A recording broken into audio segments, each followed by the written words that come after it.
Look at them having a good time. They're so cute. Okay, so hi there, YouTube, and welcome back to a discussion video slash team review slash story time. So my original plan was to put out like a good couple of videos as Scarvo was coming out. That didn't happen.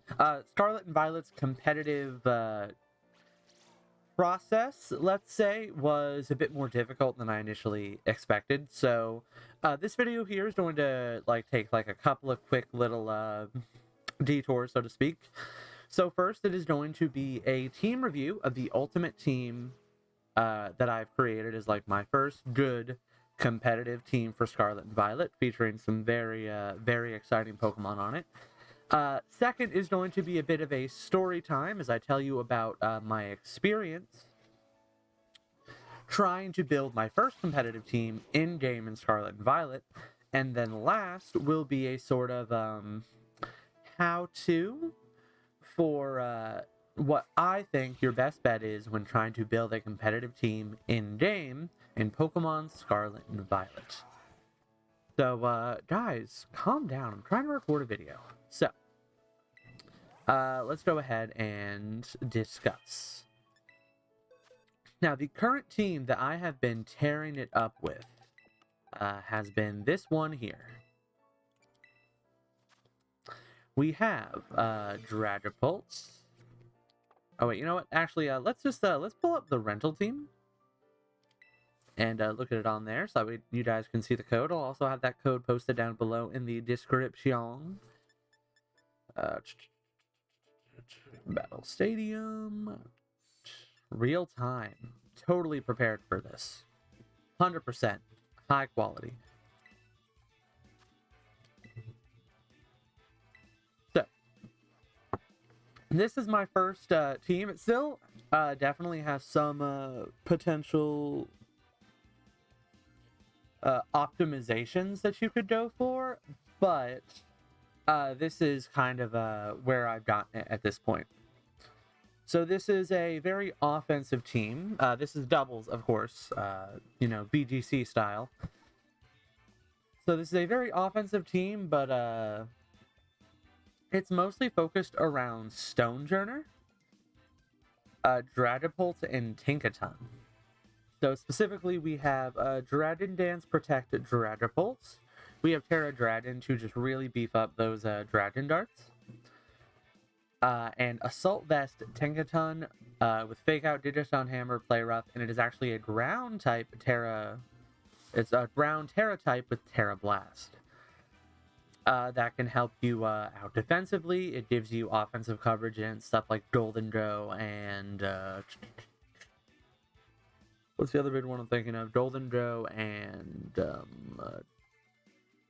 yeah, Golden Go's the main one, but it gives you coverage and other stuff too, of course. And then Stonejourner is kind of the star of the show, or at least the most the most exciting member. Stonejourner has gotten a lot better in a non-Dynamax format, and I want to make a different video detailing specifically the Stonejourner applications. But for this team specifically, what Stonejourner does is he provides wide guard support, good damage support with stuff like Rock Slide and Heavy Slam, with just how heavy he is a great move. And that is really useful for Dragapult, who always loves that extra power. If you have a Dragon Dance, Terra Dragon, Dragon Darts next to Stonejourner, which is a big ask, of course, but if you have that situation set up, you're in a situation where you can KO both of your opponent's Pokemon fairly easily. So it's a great situation for Dragapult to add that extra damage. And Tinkaton also really appreciates it, as even with the incredibly high base power for Digiton Hammer, Tinkaton's low attack stat really means that it just needs that extra little push.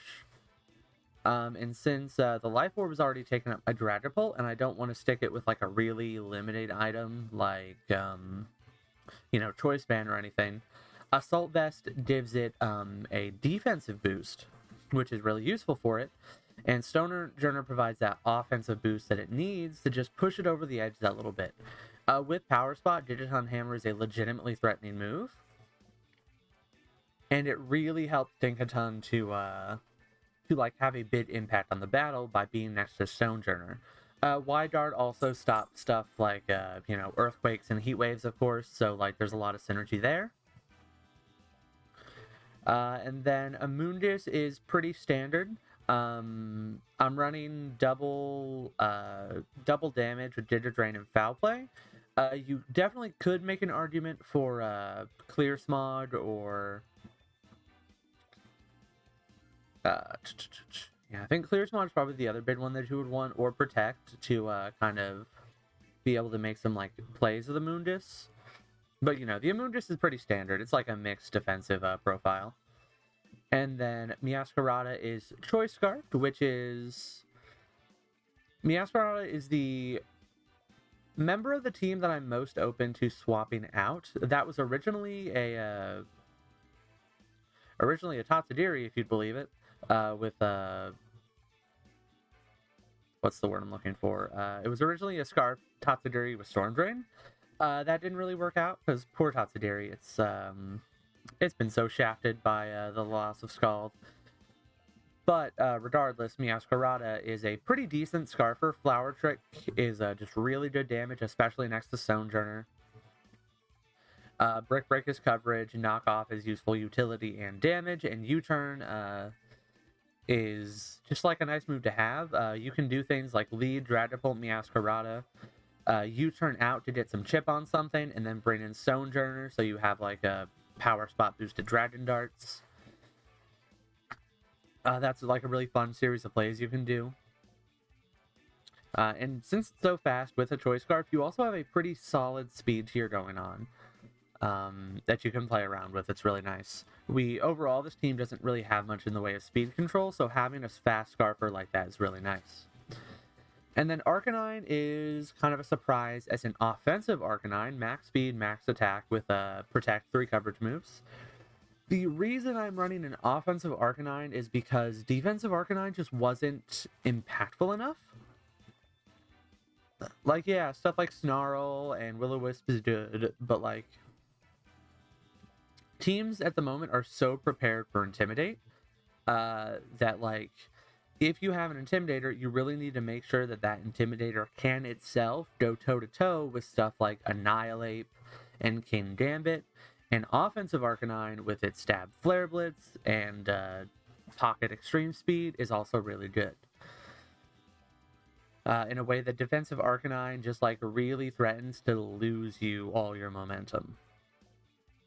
And so that is our current doubles team. I got to, from Great Ball to Master Rank with it. Made a couple of changes along the way. And as for optimizations that need to be done, Amundus definitely needs a different Terra type. I have not once terrestrialized the Amundus, and there are some times that I wish I had. The obvious ones would be Terra Water, or Terra Dark is also one I'm thinking of, because then you can use that offensively and defensively by boosting your own foul play. But Amundus definitely needs a defensive Terra type, especially something that might help it take on like a Dodonzo or something. And you could also make an argument for giving it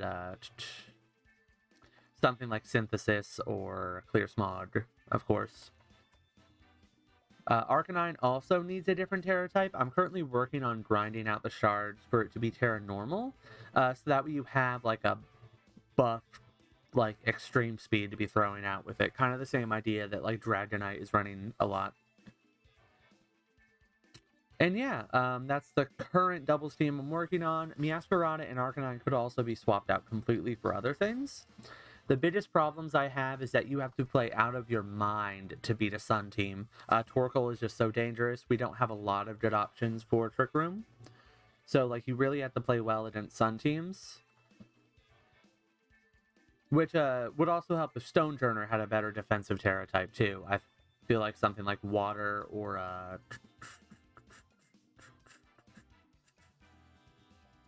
would be good for it. But yeah, so that's kind of That's kind of where we are at for the...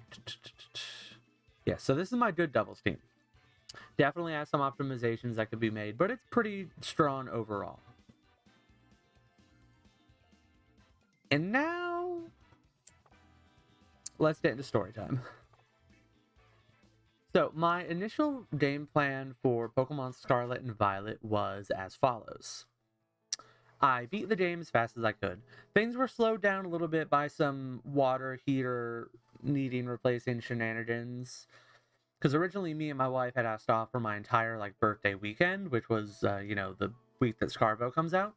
So that way we could just, play through the game, just spend all of our time on it. But some stuff happened that slowed us down on that, so it took me about a week to actually finish the game. And then after that, I'm like, okay, so I'm going to power through, stream myself, getting a competitive team ready really fast, because, a lot of these, resources are just readily available. So, we're just gonna bust through some raids, get some resources, train up some mons real fast, and we'll be killing it. That did not happen. The first issue I ran into is the fact that Terra raids are actually really hard. So, even with other people, Terra raids are exceedingly difficult. So, let's look at the Terra raids that we have on offer right now. A lot of them are the event ones, but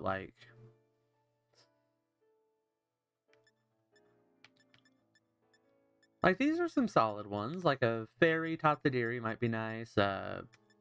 Clodsire, we could get an Unaware Clodsire. Ooh. Multi-Scale Dragonite, This is also the only way to get hidden abilities except for via ability patches, which we'll get into the problem with ability patches. But if you actually try to join one of these, it's very unlikely that you'll get in. And even if you do, you're very liable to run into some issues.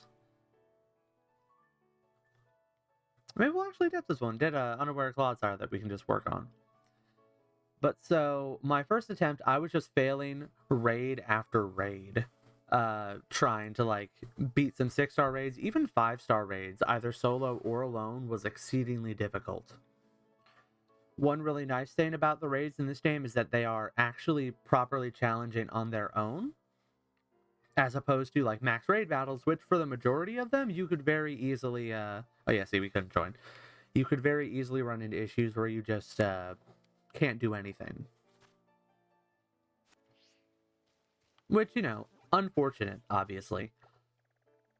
But...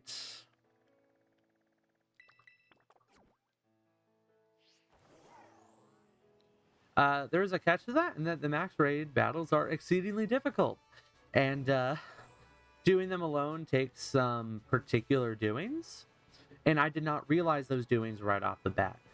One of the big problems with trying to do a max raid on your own is that the HP buff on them is very big.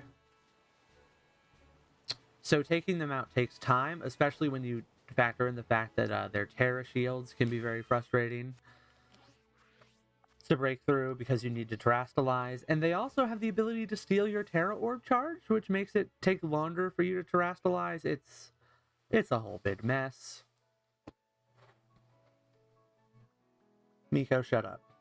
And so, I had just this extreme difficulty in getting any sort of progress made on beating these raids. So I didn't have good Pokemon to breed with, because you need to beat the raids to do that. I didn't have any good Pokemon. My in-game team wasn't prepared for it. So I'm I stopped for a moment. I'm okay, so I can't beat these raids alone, and joining people with them is not very successful either. So what I'll do is,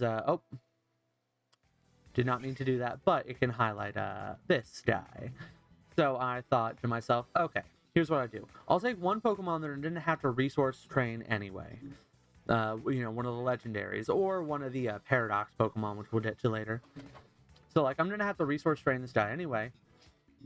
So I'll make this my raid battle partner. He's got a lot of coverage, he's really strong, I'll pop a Life Orb on him. and I will just, kind of bust up these raids from there. That didn't work, because first of all, getting your Pokemon trained up just via resources is exceedingly painful. For context, if you want to fully EV train, bottle cap, and nature mint a Pokemon just via resources, vitamins are 10,000 apiece, which means that just to EV train a Pokemon, that's going to be 520,000 Pokédollars/lead points. That's a lot. For instance, for example, the amulet coin going through the Ace Academy tournament one time gets you about 130,000, somewhere between like 120 and 140,000. So like just to EV train, you have to beat that 4+ times. And then you also need the bottle caps, which are 20,000. So that's another 100,000 on top of that for 5 stats. A little less for a legendary, but let's just say you're going completely from scratch. That's another 100,000. So that's 620,000. Oh, plus a nature mint, so that's 640,000 just to get a Pokemon trained up. So even with all like the resources I'd accumulated through my actual playthrough, we obviously had some issues there. Qianpao also has the disadvantage of weakening all your teammates' defenses, which means that if you're in a long Terra raid, you're messing them up. And even with like its little like defense debuff and like its high attack stat, Qianpao doesn't do enough damage on its own to really make up for its downsides in a Terra raid. Because you'll get KO'd left and right. Because this guy, while he isn't like paper thin, he's not particularly bulky. So I was just like, oh my gosh, this is so hard. So I start looking at strategies. I hear about everybody doing like the Berserker strat, where one Berserker uses Swords Dance, the other ones use Screech, and then the Mondo Steely Spirit buffs just like make you crazy to like one-shot 6-star raids, and that was neat. But I wasn't about to like resource train up a Meow, because I just done that for my Qianpao. So then I start looking, and I realize that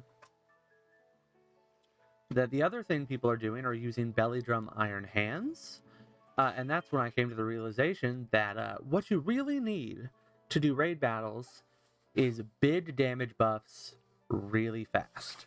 So that's how I settled on Greedent as my go-to max raid partner, or Terra raid partner. And Greedent has a lot of things going for it. There's obviously the fact that it's very bulky naturally. Not the bulkiest thing in the world, but pretty good. It's also got Cheek Pouch, so it has a really safe first belly drum. So you can take a little bit of chip damage and still get back to full after your belly drum with Cheek Pouch Citrus Berry, which is really nice for Greedent. And then it's also got a Stab Last Resort, which is a very powerful move. And is just really nice to just like have that immediate power. So if you have Belly Drum Greedent next to some other debuffers, you're in a really good position. Or even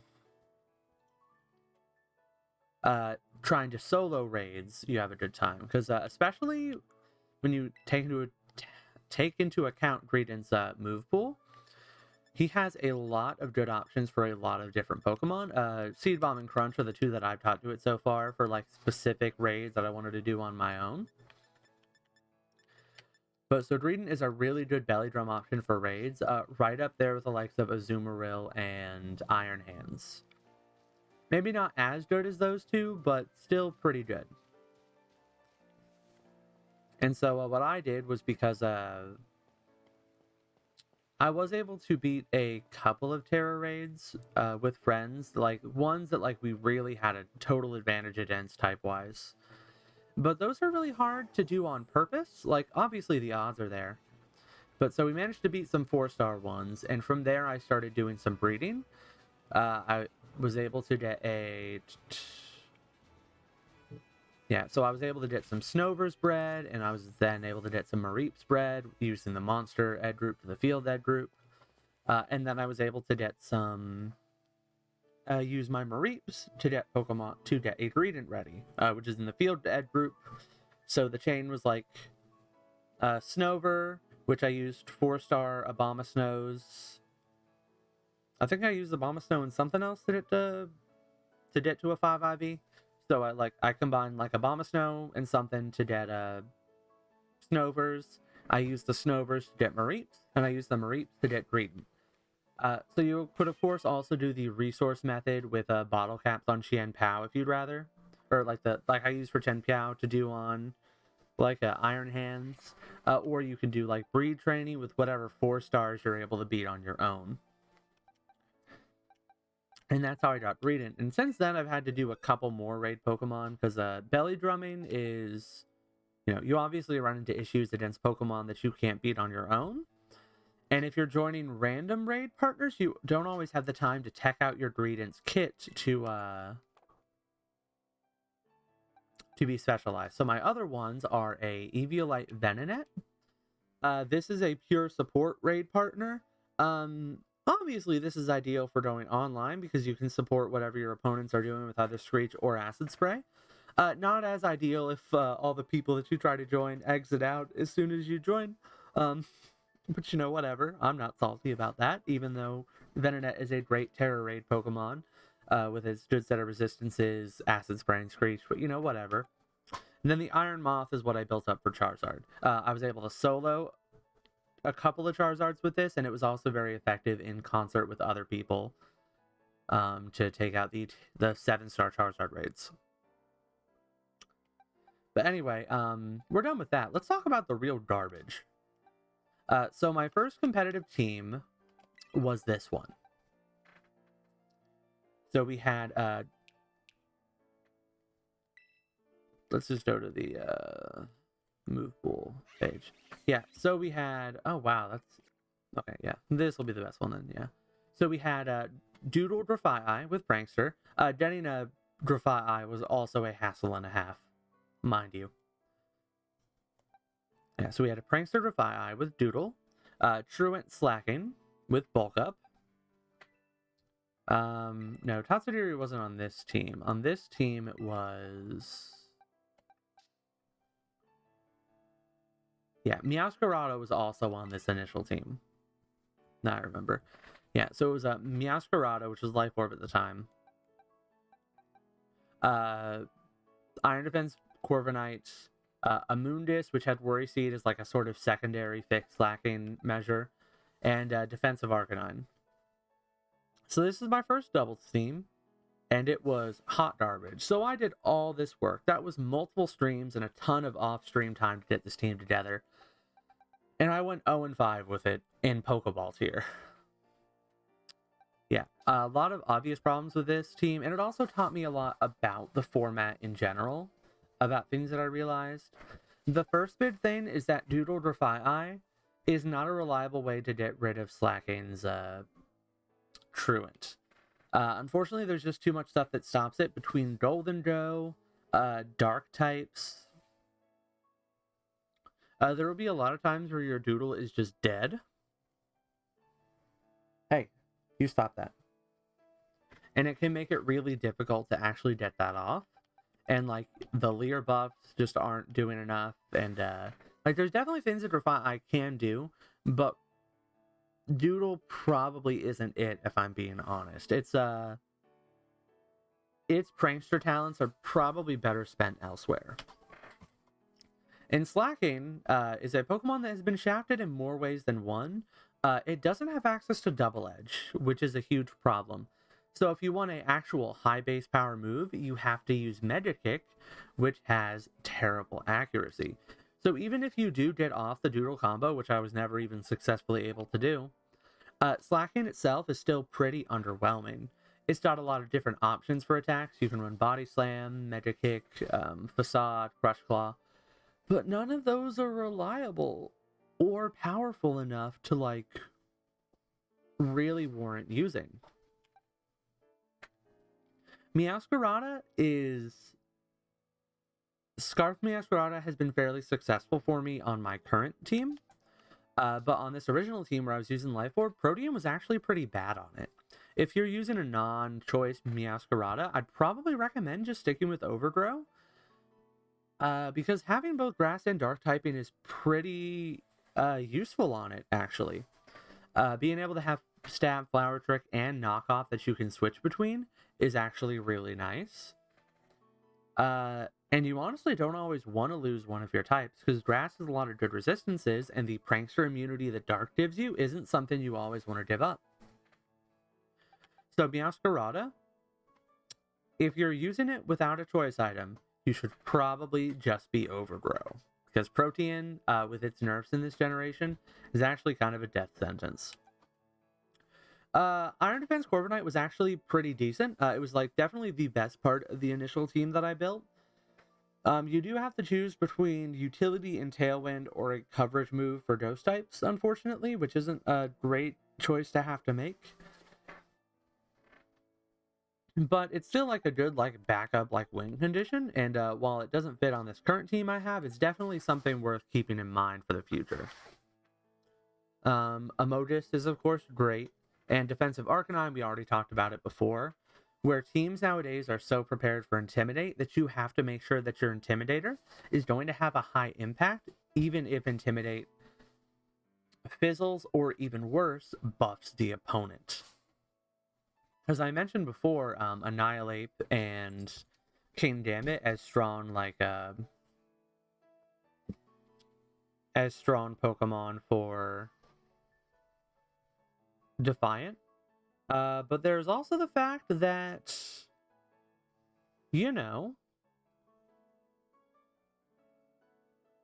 what's that item? Give me a second. That item was Clear Amulet. Yeah, so there's also the fact that Clear Amulet is a hugely useful item. So it is not difficult, from what I've seen in this tier, or like this current generation, to build a team that is entirely Intimidate resistant. Because there are a ton of Pokemon with stuff like Inner Focus and Own Tempo. That's why Tinkaton is so good, because Own Tempo means it doesn't have to worry about Intimidate. So it's very easy to build a team where you only have one or two Pokemon that are weak to Intimidate, and then you slap a Clear Amulet on one of those, and suddenly you have a team that's completely immune to Intimidate. Which is just so useful overall. It's like honestly kind of insane just how like important, or just how resilient to Intimidate a team can be. Now, it's possible that as metagame trends develop and people like stop bringing Intimidate, that Clear Amulet will start to feel useless and people will start to swap it out for better items, which will allow you to bring Intimidate back in a big way maybe later. But that's definitely a what if scenario, and not even the biggest what if scenario, because again, with Pokemon like Annihilate and Kingambit, the possibility of you just not being able to handle your opponent is pretty high. Which is why I swapped from the defensive Arcanine on this team to an offensive one on this one. And yeah, so I think I'm actually going to call it here because I have to go to work soon. So I will have a different discussion video or two, specifically detailing Stonejourner in Generation 9 and just how powerful it can be, as well as a video talking about how I would recommend you start getting competitive ready if you're someone who wants to be competitive ready with in-game teams, but maybe just hasn't done it yet or doesn't have all the knowledge or drive to do it yet. And another discussion video, I will go over kind of how to do that to build yourself some in-game teams and take on the raids by yourself.